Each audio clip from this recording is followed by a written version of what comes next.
2 this morning. The vote totals are just in for a contract vote between General Motors and 3,600 union production workers.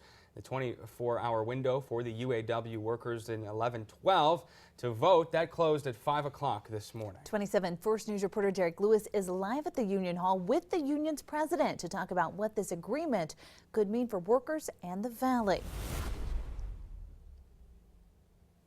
Yeah, these numbers have been counted, recounted, and counted again.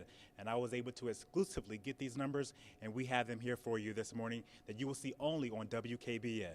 Take a look at these numbers here. Now, you'll see two categories. There's production, and then there's trade. For production, 78% said yes, 28% said no.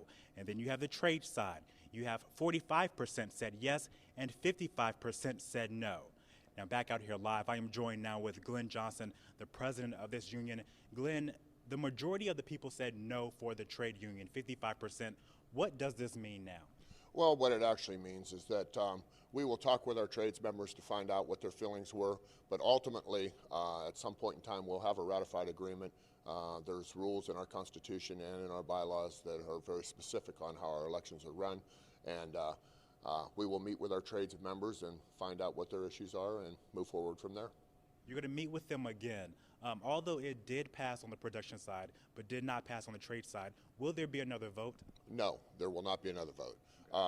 This is it's a process long established by the UAW, and we had to do the same thing during the national negotiations and had to go back to the table with General Motors at that point and see if there was any room or any movement by General Motors with our trades members, and again we'll go through that same process.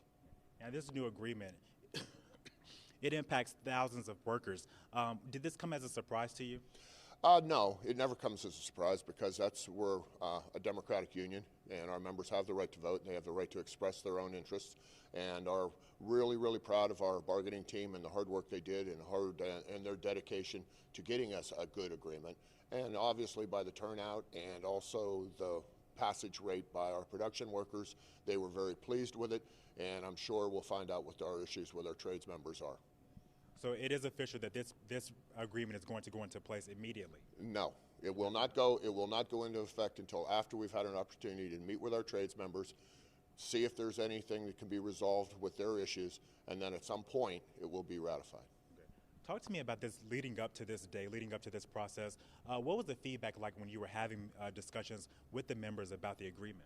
Well, you know, first off, I want to compliment our bargaining unit and the hard work that they did to sit across the table for a little over 6 months now and work on an agreement that is going to benefit our members, keep our work in-house,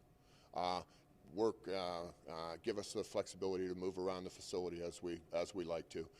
It was a great piece of work on their part, and it will ultimately affect our entire bargaining unit for the next 4 years.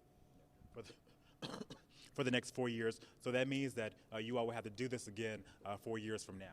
Yes, sir. Ever since 1935 when we were formed, we've been doing this every 4 years. So we'll continue to do that and continue to try and preserve jobs and be the economic driver we are in the community. Awesome. Thank you, Glenn.